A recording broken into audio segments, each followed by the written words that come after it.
Hello, this is my promised, what did I promise? Some kind of wrap-up or summary video about Barren Victory.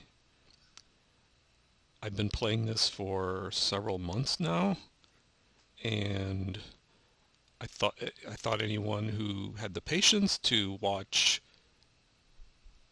I don't know if anyone watched all of them, but if, I know there are people who watch, a few people who watched, probably watched a significant number of them, and certainly for those people, I think I owe them, before I move on to a different game, I thought I owed them some remarks. So just some concluding remarks about what I think of the game and the system now that I've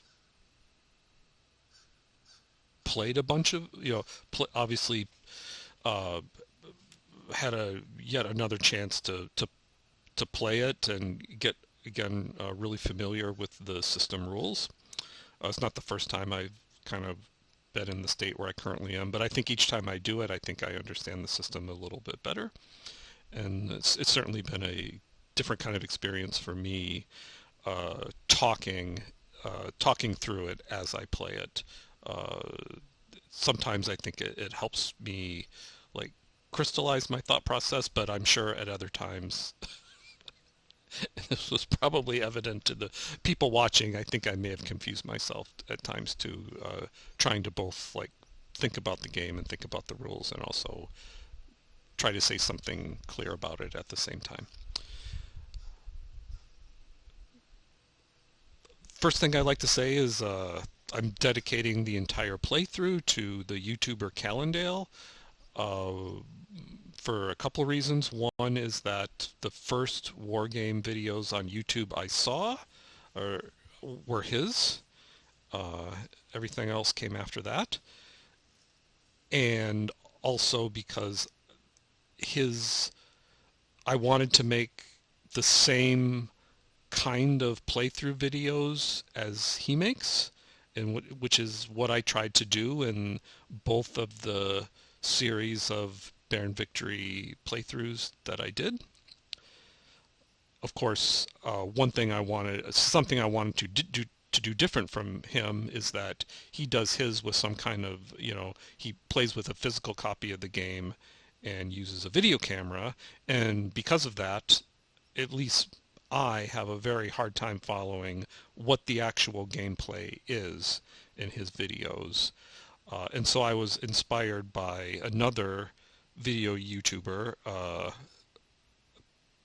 think his name is Patrick Pence.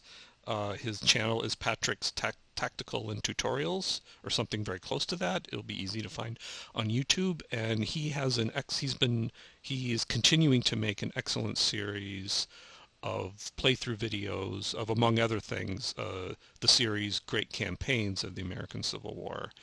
Uh, and and he does it using, his videos use Vassal instead of a video camera and a physical copy of the game like Callendale does. Uh, and so between those two YouTubers, they're probably still my two favorite YouTube video wargamers. I came upon. I mean, really, I'm probably mimicking Patrick a lot more than I'm mimicking Callendale. But Callendale was my first, like, not only not only my first playthrough video wargamer, but just the first video wargamer I saw in general. So anyway, so I'm dedicating, all of these videos I've made so far to Callendale and to Patrick as well. Um, what I wanted to talk about, the main thing I want to talk about in this video is just kind of, again, what are my final thoughts. What I think has not significantly changed from what I expressed about the system in my earliest videos, at least not broadly. I do have, I think, some more specific observations to offer. Um, I think the Civil War Brigade series is still a viable series, even though there hasn't been a game published in the series in 30 years, and I'm sure there will never be another game published in this series, at least certainly not by by the company who originally published them, the Gamers, now part of Multiman Publishing. And I think those reasons are largely reasons I stated, in my first video or two. The number of battles covered, the fact that it's at the brigade level rather than the regimental level, so that just the games are more playable than, say, I mean, the obvious, if I hate to use the word rival, but the obvious rival series to the Civil War Brigade series is the Great Battles of the American Civil War series, an even bigger series of games. But those are regimental games, and so if you want to play, there is a Chickamauga game in the Great Battles of the American Civil War series, but it's even going to be a much bigger game than this game here. Which would be plenty big enough, as I'm sure you saw from my playthrough videos, where I was just playing on one corner of like one day of the the full 2-day battle. So another thing is that I've had a chance now over the course of making these videos to right before I started with this series of videos, I had the experience of once again trying to teach myself the Great Battles of the American Civil War system using the recent In the Woods release from G&T Games about the Battle of Shiloh. And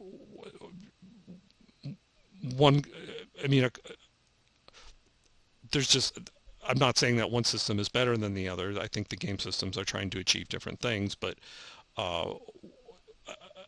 another, I think, potential advantage, at least from a certain standpoint, of the Civil War Brigade series is that, not only are the series rules much less detailed, especially in terms of like the tactical elements of Civil War combat than the Great Battles of the American Civil War, thus making them again easier to play, but also the game-specific rules in the Civil War Brigade series are just a lot less substantial than from what I've seen in the Great Battles of the American Civil War series. There are, just to use the recent Shiloh game as an example, there are a lot of game-specific rules to fit the system to specifics with the battle about the Battle of Shiloh. And again, I'm not saying that's a bad thing, but I am saying that it's just the learning curve is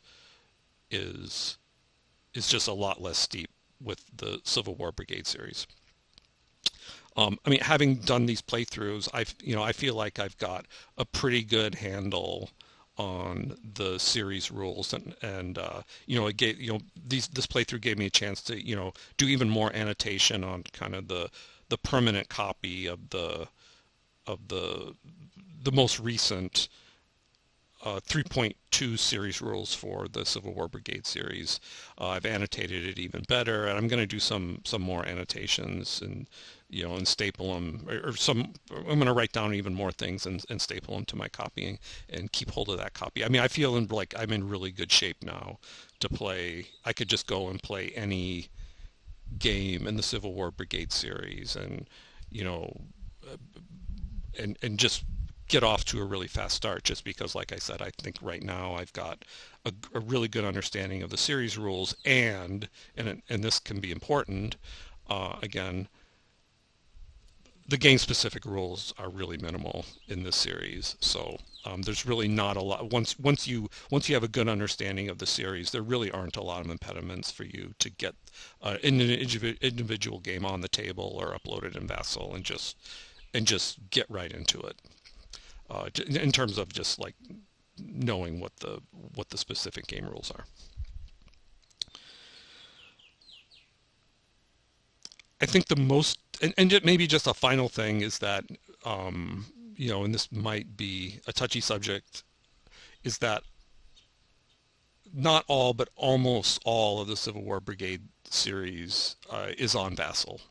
The game I was thinking of just playing on my own in Vassal next, I'm going to keep playing this series because, like I said, I feel like I'm in a good position now just to like push through and play games. I'm not going to continue to make really detailed videos. I was going to make maybe like one video per turn or something like that. My original thought in of what game I would play next was Bloody Road South, which is the Civil War Brigades series game on the Battle of the Wilderness, but I just saw that it is not. That's one of the few that are not on Vassals.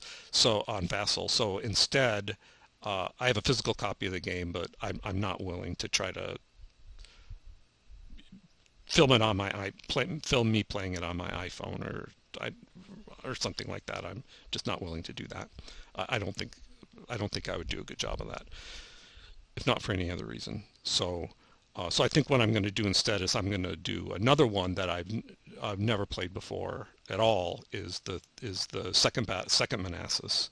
In the title of that game in the series is the three battles of Manassas. So I'll play the Battle of Second Manassas. So that's, at least as far as the Civil War Brigade series, that's my plan for the future. Is I'm going to start the full battle scenario for that game. But what having them all available on Vassal does is, I mean, anyone who's interested in the series, I mean, it will allow you to dip your toe, certainly to, dip your toes in the series first if that's what you want to do. And, frankly, I don't know kind of what the ethics are of playing a game from this series on Vassal when you don't own a physical copy. Like I mentioned before, I'm very confident it's a dead series. No games will ever be released in this series again, at least not by by Multiman Publishing. And so, I mean, would it be wrong to play a game in this series on Vassal if you don't own a physical copy? To me, I don't think it would be.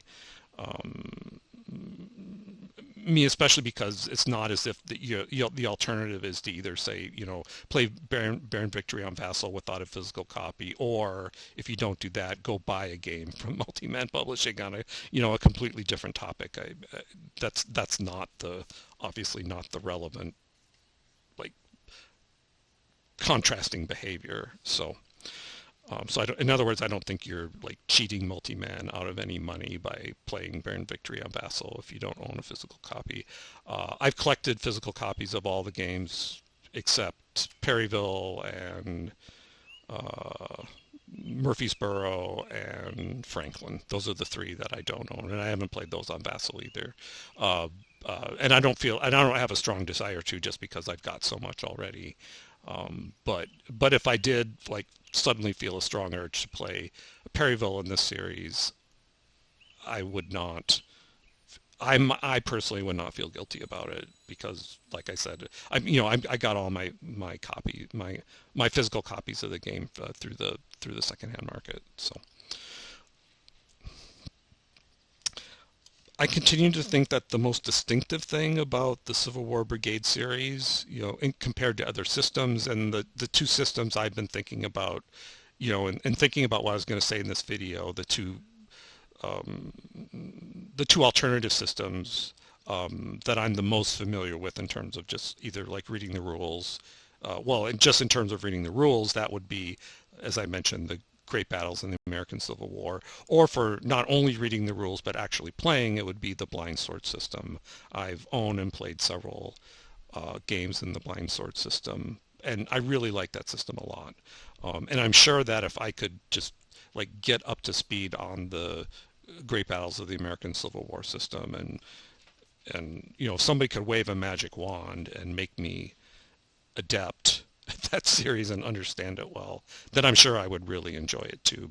I mean, in reading the rules, there's nothing. I don't read anything that I don't like.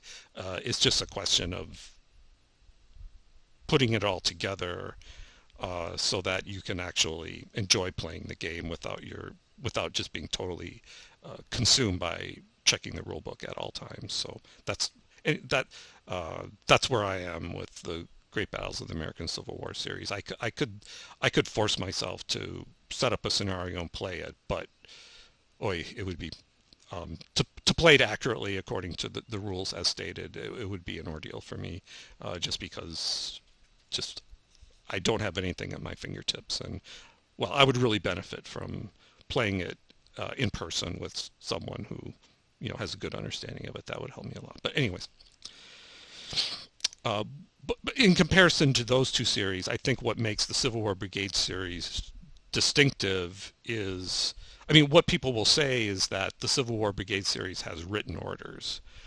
And while that's true, and I think alluding to what makes it distinctive, I mean, the fact that the game asks you to like have a piece of paper and write down the orders. I mean, the game. I mean, if you could memorize the orders so that you didn't have to write them down, that would be fine. What's really distinctive about it is not so much that the orders are written down on a piece of paper per se, but that the the units of command, the corps, the divisions, the brigades that comprise them, um, they are expected to move and fight according to what I would call pre-established goals. And importantly, those goals do not automatically change as according to the player's preference. When you assign a given, when you give a division or a corps an order, I mean, that's essentially a goal, right? It's an explicit goal, and that division or command is expected to move and act according to that goal, even if the circumstances that made you give that command, that goal, change, so that it no longer makes sense from the standpoint of winning the game, it no longer makes sense for that division or corps to continue to try to achieve that goal. You still have to do it unless you can change the goal according to procedures established in the game. That's not something that either the Great Battles of the American Civil War or the blind sword system forces you to do. Like a really simple example, here, what we're looking at here is we're back to the beginning of the scenario of Barren Victory we've been playing. I mean, both scenarios we played, both playthroughs started from essentially this game state. I kind of pushed some of these counters that I wasn't using back. I probably should have done that earlier but anyways, I hope that didn't lead to too much confusion during my playthroughs. But just to illustrate with a really quick example, suppose I'm the Union player, and I'm not going to try to move things precisely, but suppose Stuart's division is pounding away up here, Johnson's division here is hitting Reynolds really hard, and Law's division, mixing it up down here. Never mind, command radius and stuff. And for whatever reason, say this is like a big, a playthrough of we're using the entire map, and for whatever reason, Wilder's division is, involved up here, and then 21st Corps has accepted his orders, which are, let's say, to help out with the defense up here, which I think is something like the orders that either 21st Corps or 20th Corps actually had in the battle at this point in the battle. So let's say that 21st Corps is under orders to, like, there's nothing really going on down here. So right now it would make sense for 21st Corps to go and help up out here. So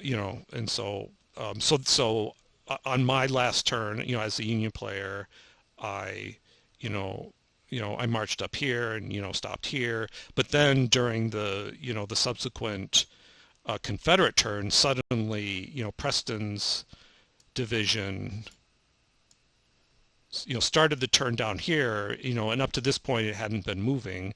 Remember in an opposed game, there is hidden information in this if you're playing this opposed, the one of the main hidden information is the orders that all the units are operating under. You don't know, as a Union player, you don't know the orders that the Confederate player is operating under.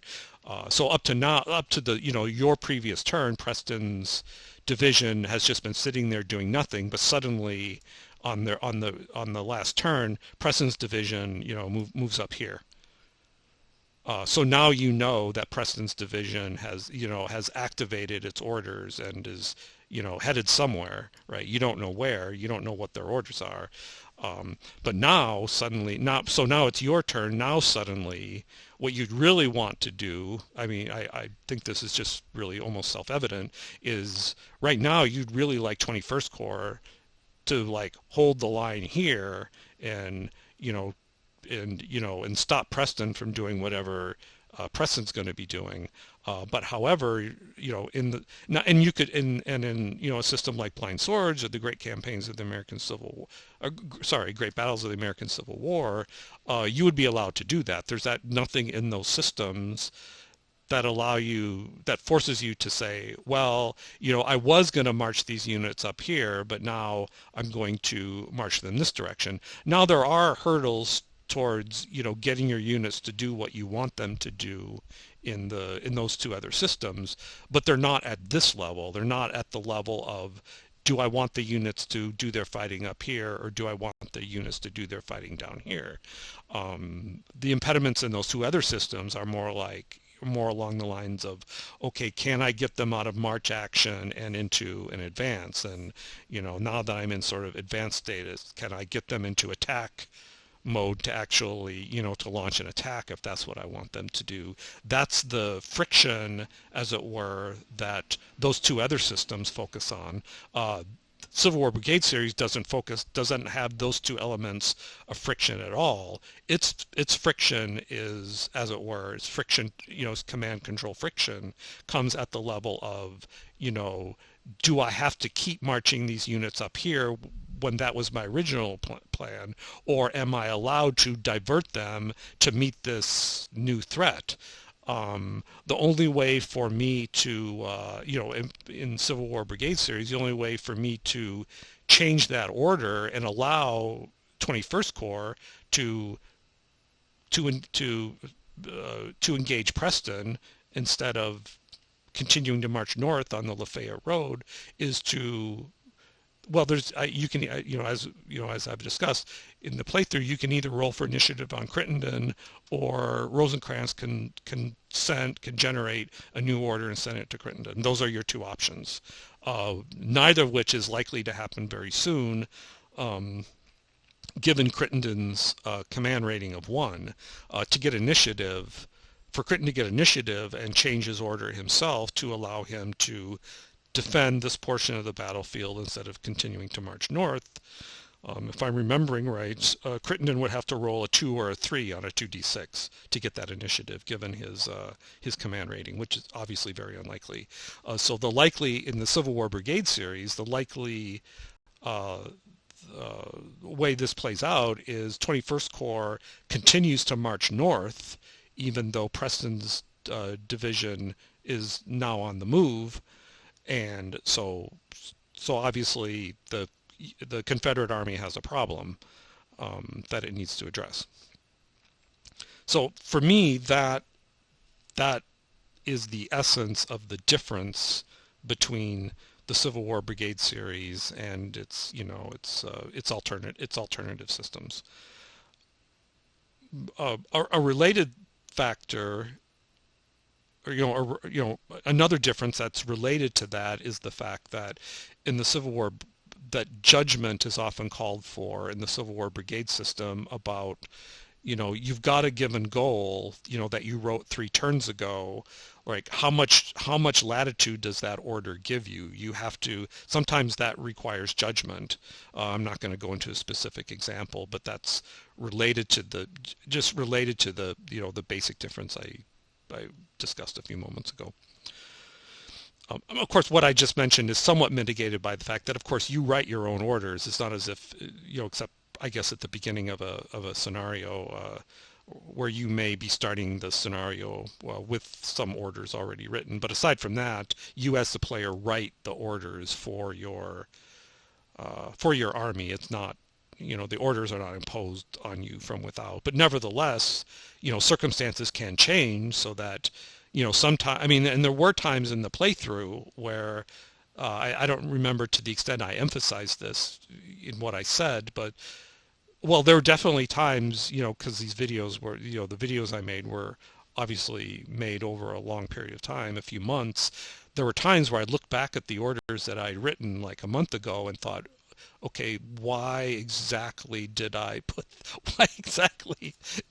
give did I phrase the order in that way, or bolt down the core HQ, particularly in that hex. Looking at it later, there were times where I had the thought, I wish I written that order differently than I did back then. So that is another difference, I think, between the Civil War Brigade series and other games. And again, I really want to emphasize, I'm not saying that the Civil War Brigade series is better because of that. It just depends on, what you're looking for in your gameplay.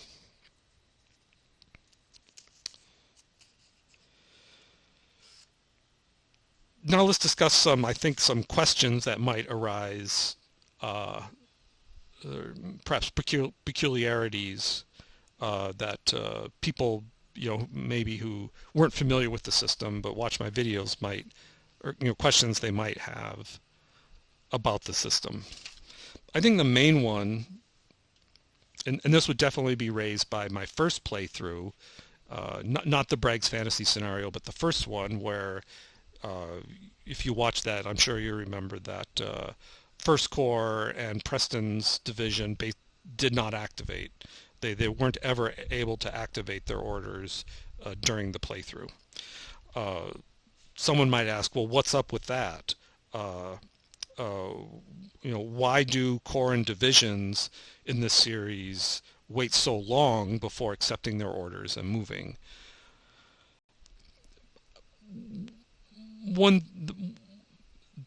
That's to some degree that is a feature of the series. I definitely want to acknowledge that, and I want to talk about it in some more detail. To some degree, during that playthrough, that resulted from the fact that the command ratings of Bragg and certain elements, not completely, because Hood has a good rating. Yeah, Hood has the highest possible rating of 4, but Bragg is a 0 or a 1? Bragg is a 0. Anyways, that delay that First Corps and Preston's division experienced was a result of the fact that, due to the overall low command ratings, that the orders ended up in what the game calls delay 2 or D2 status, which means that the order is only implemented or accepted on a roll of 1 on a D6. So every turn, once the order arrives and ends up in D2 status, every subsequent turn there's a 1 in 6 chance that the order will be accepted and acted upon. Now, what happened in that particular playthrough was improbable, even given those fairly low odds of the order being accepted on any given one turn. I mean, if you just calculate the number of turns we went through and the fact that there were two commands in D2 status, the fact that neither of them accepted the order over, I forget how many turns it was a pretty improbable outcome. But I certainly, can't deny that, I've had similar things happen, and, other times where I've done playthroughs, in this series. So it does happen. The odds are significantly different if an order ends up in delay 1 or D1 status. you may remember that if an order ends up in D1 status or delay 1, then it's accepted on subsequent turns on a roll of 1 or 2. Um, so, so if you calculate the odds of that order being accepted in one of the next 2 turns, after it's arrived, there's a better than 50% chance that it will be accepted in one of the 2 subsequent turns, and a better than 2/3 chance that it will be accepted in one of the next 3 turns. And remember that in this game, turns are representing half-hour intervals. So if an order ends up in D1 status, there's a better than 2/3 chance that it will be fully implemented and starting to be fully acted upon within an hour and a half after it arrives at the Corps headquarters or arrives to the divisional leader, which, based on my reading, is not, generally speaking, not excessive at all.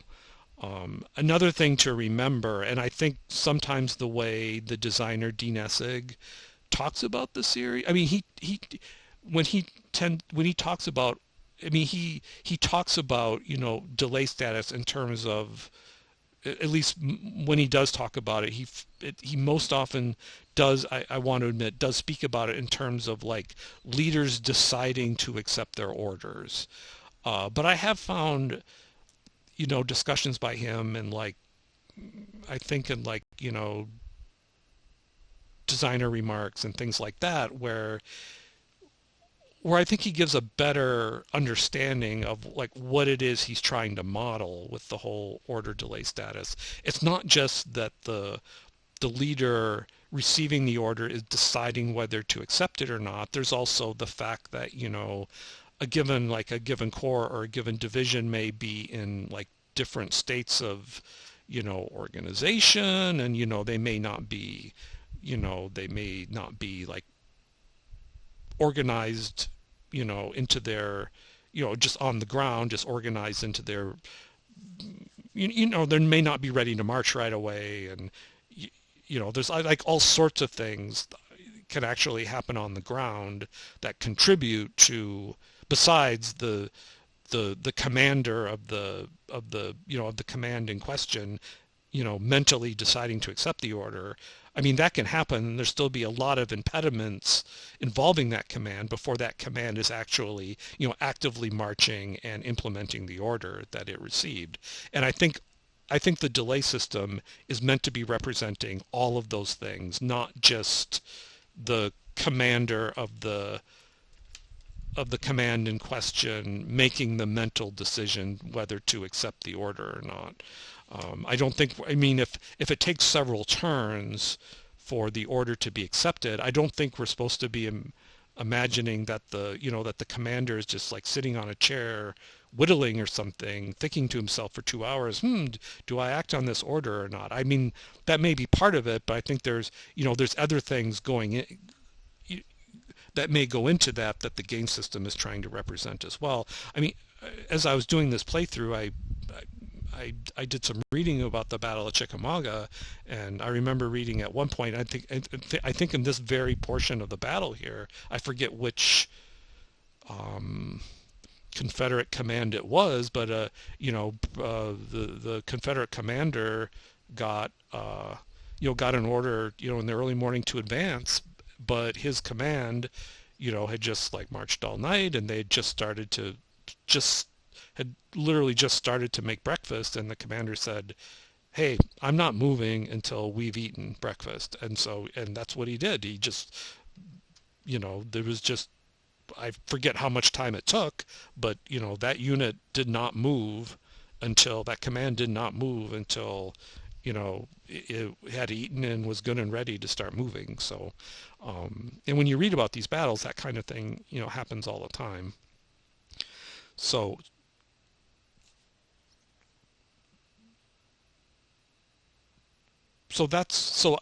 and again, I'm not saying that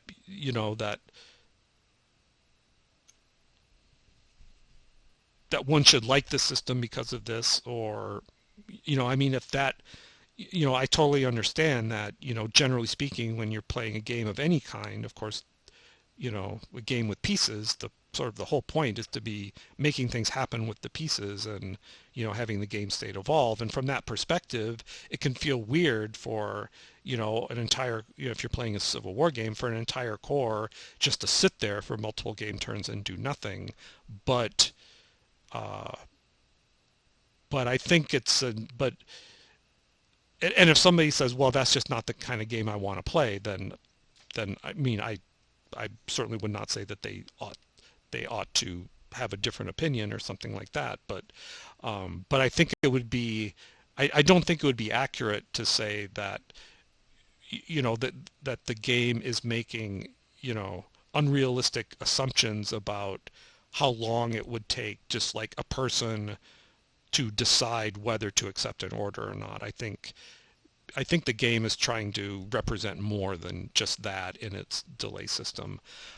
Another thing I've seen the designer say, and I think in connection with this, is that an important factor for him in sort of that element of the game is the fact that the player has like perfect knowledge of the locations of all the units in the battle at all times.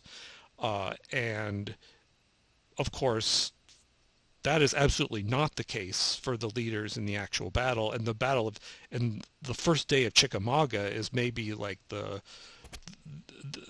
paradigm of that, when especially for the Confederate Army, but really for both armies, when you read about what Bragg and Rosecrans are doing on this day of the battle, I mean, they have no idea what is going on out there in the woods. I mean, they're getting lots of reports, but they're not consistent with each other, and they're nowhere near exhaustive as to what's happening out there. And so both leaders are just trying to plug gaps as best as they can.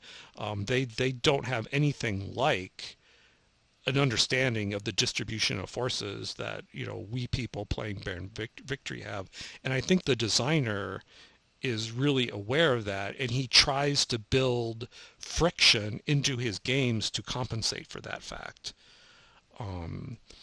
Maybe the way to think of it is that in a real battle, it's very difficult to get your units to the right location and be doing the right thing in those circumstances for a variety of reasons. One is it can be hard to get them moving, and secondly, it's hard to know what's going on out there.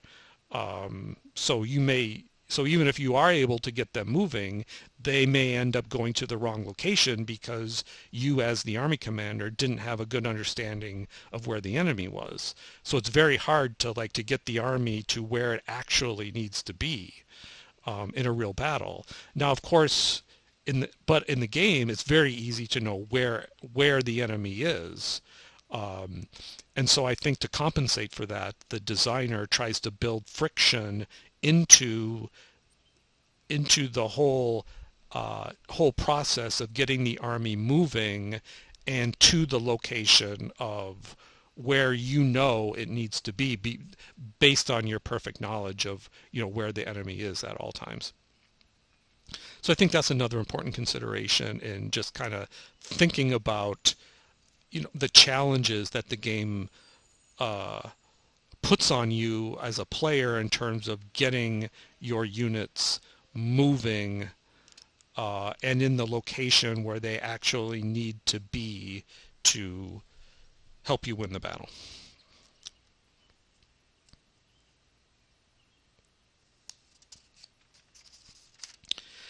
Some other features of the system that may raise eyebrows. The loss charts.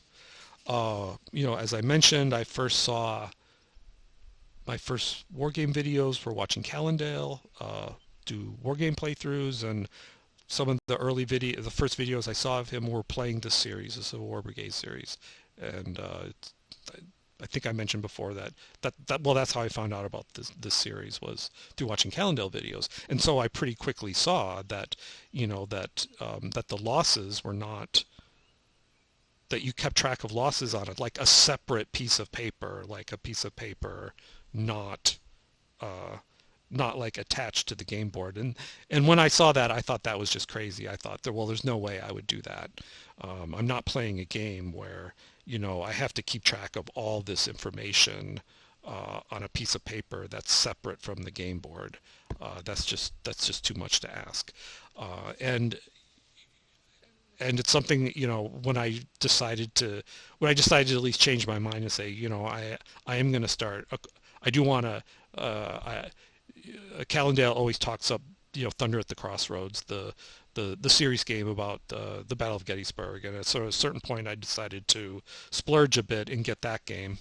That was one of the first games I got, and I had to get used to keeping track of the losses on the loss charts. What I found over time is that not only did I get used to it, but actually I liked it a lot. Because of course the alternative is to use strength counters. Well, the most obvious alternative is to use strength counters, like you use in Great Battles of the American Civil War, where you have a separate counter, usually underneath the unit counter, that somehow tracks the number of where you represent losses by reducing the number underneath the counter on the board. And what I found over time is that I actually preferred to keep track of it on a separate piece of paper rather having to mess with counters on the board. Because I was also playing other games where you didn't have loss charts, like Great Campaigns of the American Civil War, where you don't use loss charts. You use strength point counters to represent the actual numbers of soldiers in a given command. And I found that I liked using the loss charts in Civil War Brigade series so much is when I played Great Campaigns. At a certain point when I was playing Great Campaigns of the American Civil War, I created loss charts for that game too, and I kept track of losses, of exhausted status, and what's the other status you have to keep track of, where you flip the strength point counter? Not, is it disruptive? Disorganized. So I kept track of exhaustion, disorganization, and strength in Great Campaigns on a separate sheet of paper to reduce the number of counters I had to fiddle with on the map. I really liked that. So from my perspective, or just my own personal feeling, is that I like the loss charts. I've come to really like the loss charts in the Civil War Brigade series. Another reason I like them is I just like to see like the really stark indication of just how bloody these battles were. You just don't see that when you have strength counters. In the loss charts, there's a tally for like, I forget what one of those boxes on the loss chart represents. Like, it's more than 100 men, I want to say. I forget how many. It's got to be more than 100. Well, does it have to be more? I don't know. Maybe. Well, I take that back. It's like 50 or 100, I think. But anyways, I don't know. I just find the loss charts more compelling. So, but I definitely can see how it would raise eyebrows for someone.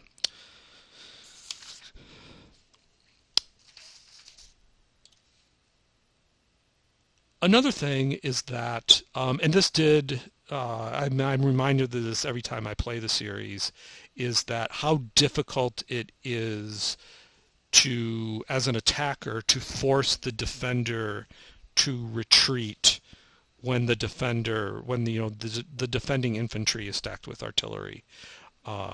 Before I made this video, I took a quick look back at both Great Battles of the American Civil War and Blind Swords. Well, for Blind Swords, I looked at, just to be clear, I looked at Longstreet Attacks, that game, which to me is really like the epitome, as it were, of Blind Swords. So I looked at both of those rule sets, and I didn't spend well, I spent a fair amount of time, studying the loss charts and the combat resolution tables and how morale is assessed and what causes units to retreat in those systems, and refamiliarize myself with that. And I didn't see any indication that being stacked with artillery makes a difference in those determinations.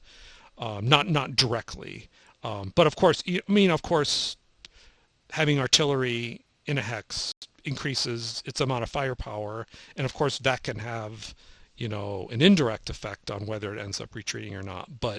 Uh, but but there's that in the Civil War Brigade series as well, but also a very explicit thing in the morale table where the two most likely retreat outcomes on the morale table in the Civil War Brigade series are ignored by the defender if that defender is stacked with artillery.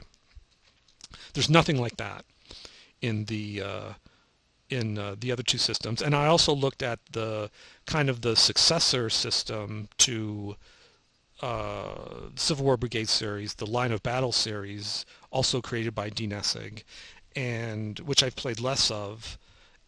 But that, as far as I could tell, that system does not have that artillery retreat feature either. So I don't want to make too much of it because, of course, you can't point to like a single element of a game or game system like this and say, well, that system is flawed because it has that feature in it. Because, of course, you can't just evaluate that feature of a game sort of independently of everything else, that all the other rules in the game and all the other systems and how they interact with each other. Uh, I wouldn't want to make that mistake, but for instance, just my experience in playing, Civil War Brigade series and say Blind Swords, is that it is harder to force retreats in Civil War Brigade series because of the artillery stacking rule. Now, one thing that contributes to that that feeling in this game, in the scenarios I did, was that, I did make things very difficult. I think probably in retrospect too difficult for the Army of Tennessee to win the scenarios. I mean, what I did, I was not playing scenarios that with victory conditions that were defined in the rules of Barren Victory. I created my own. I said basically the winner of the scenario is the side that holds the Lafayette Road, and I allowed the Union to line up. The Union was basically lined up on the Lafayette Road, except for down here at the start of the game. It had its zones of control were organized in such a way that there was no opportunities for the Confederates to sneak through and generate a flank attack. I did not allow the Confederacy to get much of a flanking advantage up here in the north. And so and another thing that makes things really difficult for the Army of Tennessee when fighting in this portion of the field in particular is the fact that they're trying to attack in woods, which severely constrains because of the command radius requirements, that a brigade can be no more than 4 leader movement points away from its divisional leader. That puts a lot of constraints on the Confederate side's ability, additional constraints on the Confederate player's ability to get on the flanks of the Union Army to somewhat try to mitigate their advantage that they have by being stacked with artillery. They are stacked with artillery here. We move some here. This one is stacked with artillery. We took some of the artillery here as a Union player and stacked it here. Uh, so the Union side in the scenarios I played through had some real had a lot of defensive advantages that if this were open terrain, if things were more open, the Confederate side might have had more opportunities to try to flank uh, the Union positions and potentially have more success offensively. Um, but I can definitely see, but just kind of going back to my initial thought here, I can definitely see how that rule about how infantry stacked with artillery might raise some eyebrows to some players.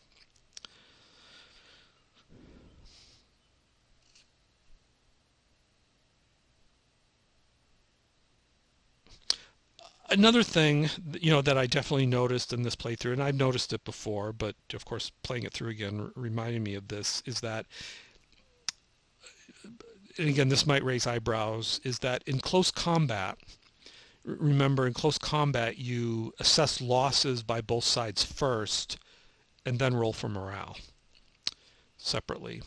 What that means is that the morale roll is not affected in any way by the number of losses generated in like the shooting part of the combat, to use a really imprecise word, which seems unreal, which seems odd to me. I mean, for instance, if I have, like, suppose I have I'm the Army of Tennessee player, and I'm close combating, and I have a counter, a brigade that's at A fire level, and I close combat a Union unit with C fire level. You might think, well, surely I have an advantage going into this close combat just because I'm going to, I've just got, more guns. And to the extent that the melee combat includes firing, firing at very close range, you would think I would have a large advantage in being able to fire at A strength level, and the defender only being able to fire at C strength level. But as a matter of fact, in a close combat, since when I roll for morale, as the attacking player, um, well, let me just phrase the thought this way.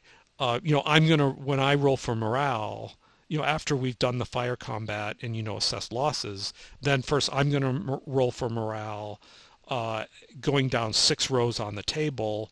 And then if I pass that, the Union unit will roll for morale at going 4 rows down on the morale table.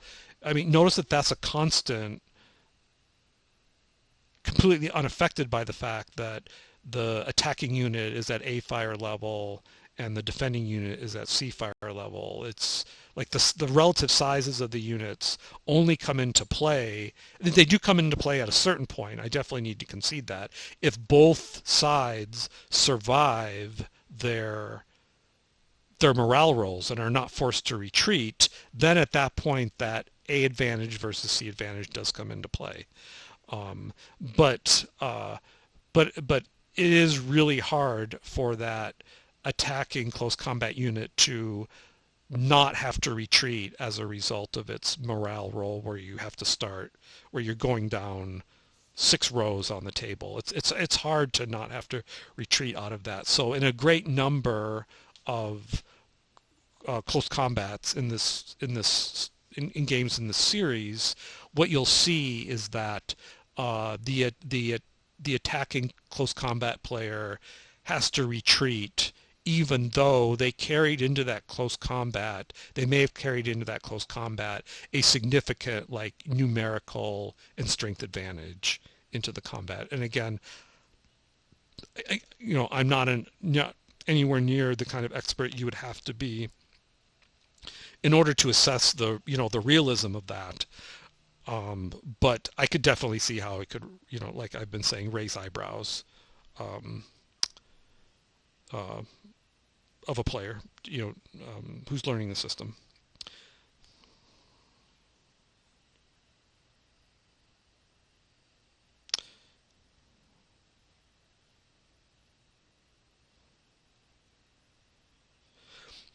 Another related thing, and I can illustrate this with and let me pull up the actual morale table. Oh, sorry, I don't want the morale table. I want the fire combat table. And again, I can't speak to the historical accuracy of this, but one thing that really struck me through this playthrough, through my recent playthroughs, is that, as you go, like the vast majority of fire combat in the playthroughs I did were on the 3 to 4 column and higher, right? There were a few combats where we were on the 2 and 1 and less than 1 columns, but the vast majority were on the 3 to 4 and farther to the right.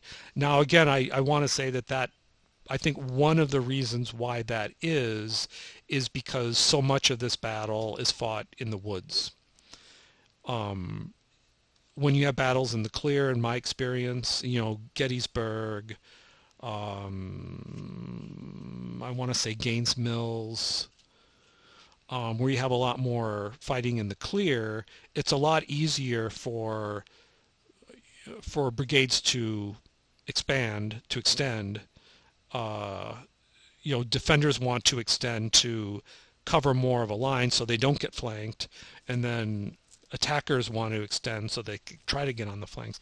So anyway, so you have more units on the board with lower than A fire ratings, which can result in more attacks on these columns in other games.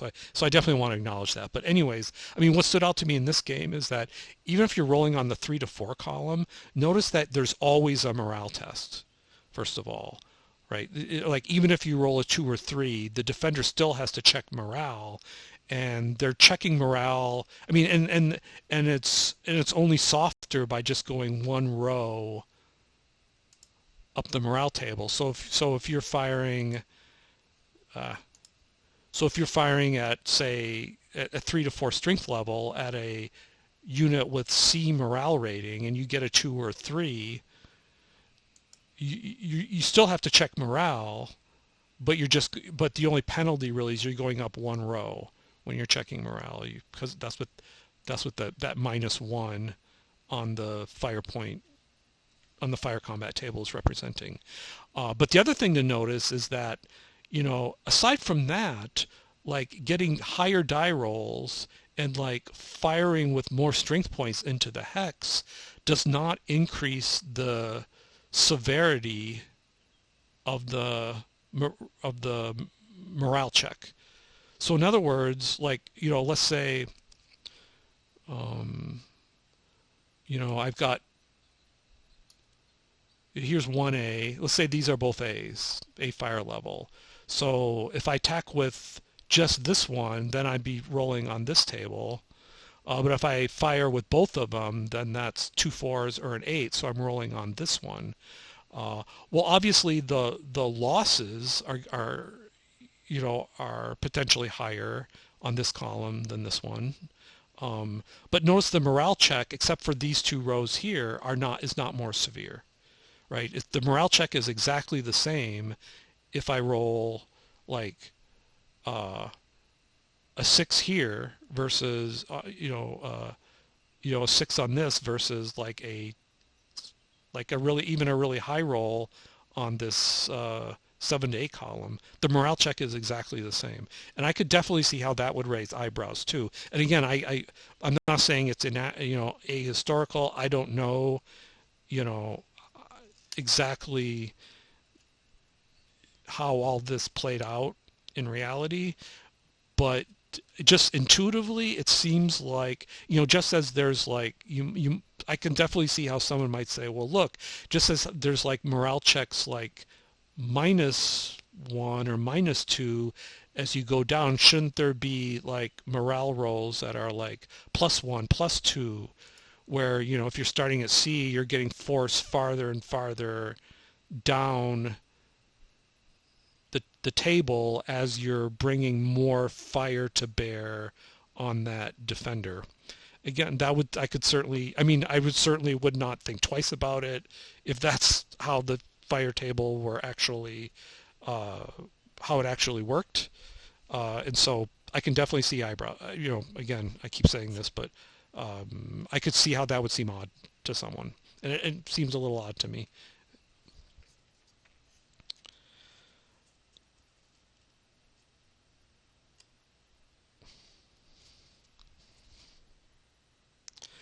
Definitely want to acknowledge that we've just looked at one example of a game in the series, but I will say that that just graphically speaking, in terms of graphics, this is not, the Civil War Brigade series is not, you know um, not as good as other series that are currently available. Um, I might mention that if you do acquire, if you have or are going to acquire physical copies of the game, let's see, this take me a while to get this out, but this game actually nicely provides, let's see, no, it's not that.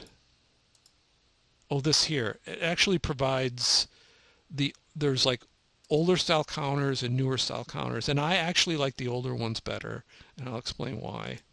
So let me just get like a standard unit here. Bear, that's a leader. Um, well, we already have those on the board. Let me get. Uh, well, here's like a comparison leader. So Thomas the leader is up here. Didn't play a role in our scenario. Here's his old counter. And then just to compare, like, just get a regular unit.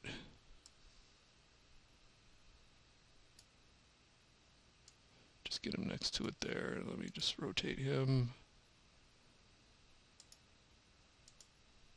Let's zoom.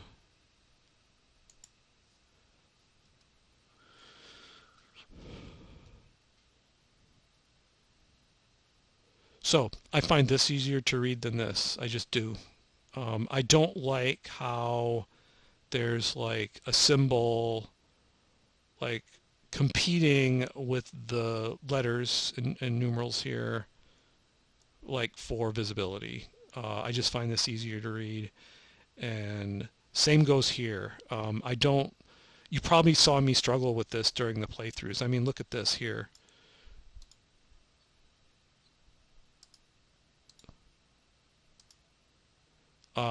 I find this very hard to read with this, XXI competing with, I think it says Barnes and Van Cleve. I don't like that. I'd much rather have a leader counter like this with clear writing on it.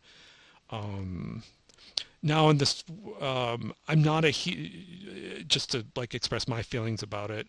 I'm not a huge fan of like the actual color palette in the Great Battles of the American Civil War. They seem like very bright and cheery to me when you think about the horrors of the events that are being depicted. But uh, despite that kind of aesthetic preference, I would be the first to admit that the counters in, certainly in GMT's versions of the Great Battles of the American Civil War are so much more functional than counters in the Civil War Brigade series. So in terms of like counter art, map art, art varies in the Civil War Brigade series from game to game. I think overall, some games are better than others. I think this game is my least favorite, just because of ambiguities caused by how it wants to interpret the wood symbol. Like it wants terrain to be a hex-based thing, but the wood symbols are not hex-based, and they are in some games. So like I just recently saw in Bloody Road South, you wouldn't have like a hex with what looks to me like 49%. That's 49% covered by woods. It would either be all woods or no woods. And I realize how, from an aesthetic point of view, that looks really like gamey and choppy and things like that. But I'd much rather have it be, my personal preference is for it to be just really clear visually. And I don't like it at all that I have to like zoom in and eyeball this to somehow try to make a judgment as to whether this hex here I should consider to be a wood hex or a clear hex. From my perspective, that's just bad design. So I definitely do not recommend the Civil War Brigade series as, I would not propose it at all as successful in its graphics. It's just something you have to live with. And I can't remember if I mentioned this before, but like up to the point in time where I started making these videos, I did not play Vassal. I did all of my game playing with physical copies. So essentially I learned, what little Vassal skills I have, I learned like immediately before making these videos, so I could make playthrough videos, which is what I wanted to do, without, and have hopefully at least the gameplay be clear to the watcher, like what's actually happening on the board. And so I learned to play Vassal to make these videos, and from now on, if a game in this series gives me the option of using the older, easier to read counters, that is what I will be doing. So I haven't opened the box yet. I have a sealed copy of the Three Battles of Manassas, and I haven't opened it yet. And I haven't looked at there is a Vassal module, but I haven't looked at it yet. I think the Three Battles of Manassas is a quote new enough game, even though it's like 35 years old. It's new enough that it will not have the old counters, so I don't expect that the Vassal module would have the old counters. But if a Vassal module has the old counters in it, I'm definitely using the old counters. They're visually very dry, but at least I can read them easily. So,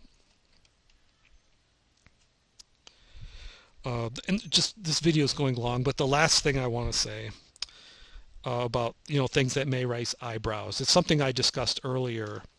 Is here? Let me zoom out. And again, this is just like a novel feature of the Civil War Brigade series. I don't think any other game has it. Is this idea that corps headquarters, that in an order. Well, a couple things I want to mention. They're related. First one is that, like, when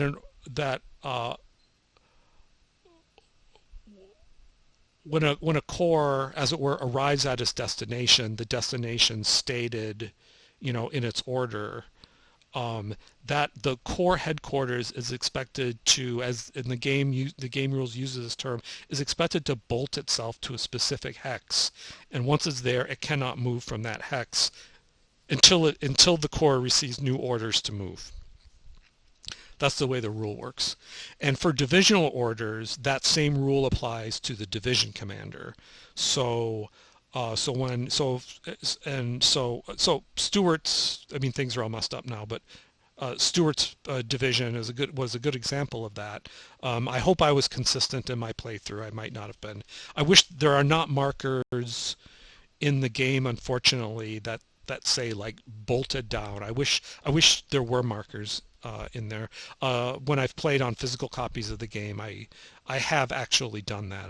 There aren't markers in the physical copies, but I come up with something like a plastic disc or something to put in the hex, just to remind myself that, hey, that leader is bolted down. It can't move until it gets an order until the command it's commanding receives a new order to move. I'm sure that some players find that weird. I know, I've seen videos where Callendale complains about that, particularly with the divisions under division orders. He hates having to bolt down his divisional leaders. He says that it doesn't allow the divisional leaders to do his job. So why does the game do that? Why does it have that feature? I have not found any discussion in like designer's notes or anything explaining that. This is um, this is my speculation, but I think there are some reasons that that explain that, and it explains why. Again, I ended, after I played with it for a while, I like this feature of the series. One is that it does put limitations on how far you can like continue to, when you're on the attack, and this is a rule that applies. I mean, it really applies to commands that are on the offensive. Like in the Civil War Brigade series, units can their like default state is to defend in place. If they don't have orders to do anything, they just stay where they are, and they're allowed to defend their position. But the leader counter of a given command, like Van Cleve here, Van Cleve did start with orders, but like Reynolds, started the scenarios I played through, did not start with orders. They were just defending in place, and Reynolds was not considered bolted down to this hex. But Stewart, I mean, I intended to do this, and I hope I did during my playthroughs, was supposed to be bolted down to a hex because he was operating under divisional orders, divisional goals, the game system calls them. What that does is, I mean, once I bolt down Stewart, like say to here, and let's say, I'm reconstituting things. Let's say I successfully pushed, I get the attack results I want, and Van Cleve is, retreats too. Well, I mean, I can move forward a little bit, but notice because of the command radius requirement and the fact that Stewart is bolted down, is that at least Bate here can't advance any farther because Stewart is bolted, so I can't move Stewart up because I bolted him here. And now because these are wood hexes, Bate is at the limit of his command radius. That's 2 movement points. That's 4 leader movement points. And actually, I can't move this unit even that far because, again, 2, 4, 2, 4. So these units are frozen here. So even if, like, say, my order is to, like, take the Lafayette Road, and maybe the order is to push the attack, I mean, I certainly could have, 3 turns ago written the order to, push beyond the Lafayette Road, but in actuality, I can't do that because I'm bolted down here, and I need,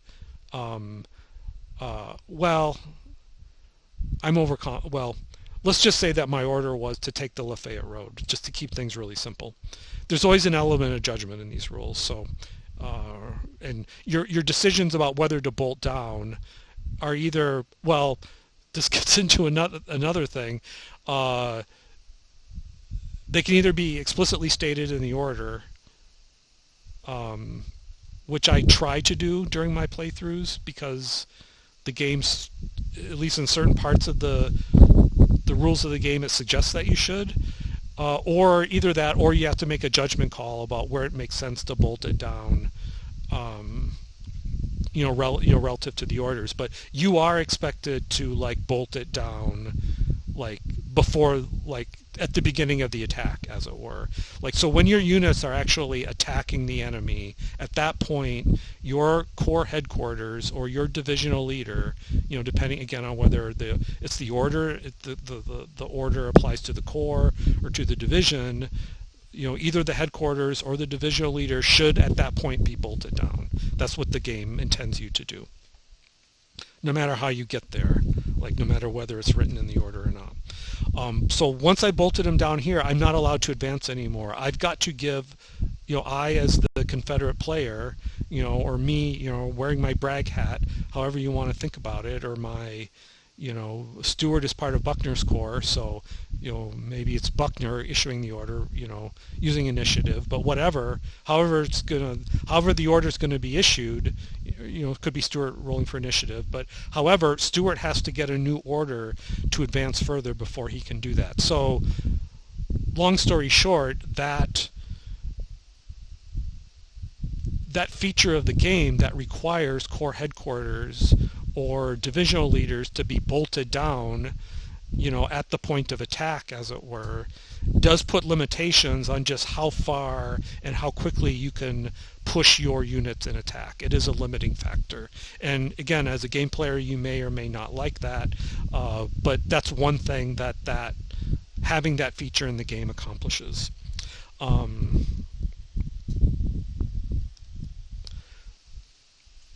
Another thing which I already alluded to is that, in connection with Callendale, is that, Callendale hates having, when a division is operating under divisional goals, he hates having to bolt down that division leader.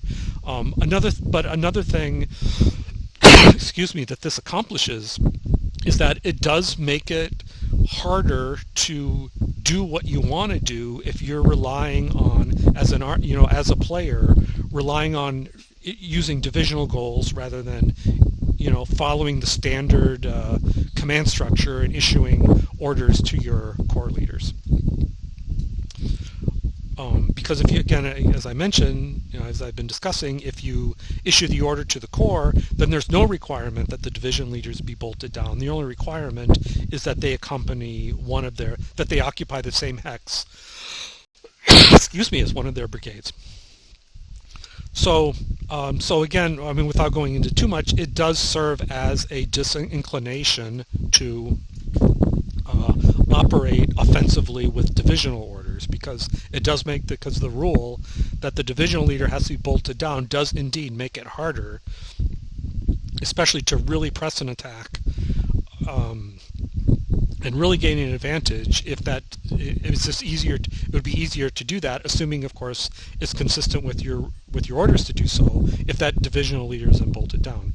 It also plays a role in those games where one or both sides is operating as wings rather than an army is organized according as to wings rather than corps, because the way it works in this series, if the way command works, if an army is organized into wings, is that first the army leader sends an order to the wing commander. The wing commander has to accept that order, and then the wing commander goes through another order issuance process that has to be accepted by the divisional leader, and then that divisional leader, once that divisional leader gets to the point of attack, as it were, the divisional leader has to bolt itself down. So again, it's part of this. It really does. The way Civil War Brigade series works, it really does illustrate why, or it corresponds to the fact that it was easier for armies to control themselves using a corps structure than as a than a wing structure. And and again, if an army in this series is organized into wings, then it essentially is forced to use what the game system calls divisional goals, which in turn does force division leaders to get bolted down.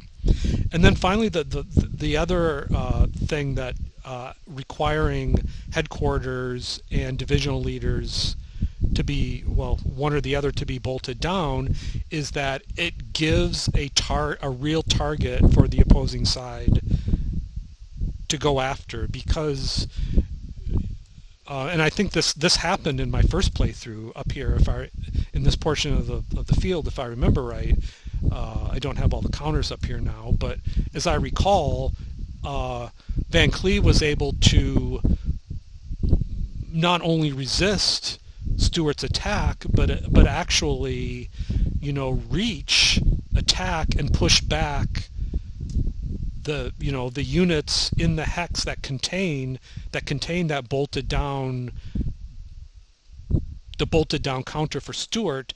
Once that happens, the game system says that once you force a retreat of the units in the hex that contain that bolted down counter, be it a divisional leader or the corps headquarters, once a retreat is forced, that forces that entire command into emergency retreat.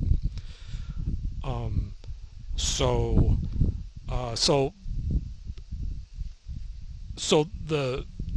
this idea of a core HQ or a divisional leader being bolted down kind of intersects with this idea of being like forced into an emergency retreat. So that's just another element of the rule that I think makes the system interesting, is that, like I said, it gives the defender a kind of target to shoot for to absolutely stop the attack and force the attacker to retreat. I mean, if the attacker isn't careful in organizing their lines, and if the defender can punch through and reach that bolted down command element, then the entire attack will be canceled and the entire command will be forced into emergency retreat.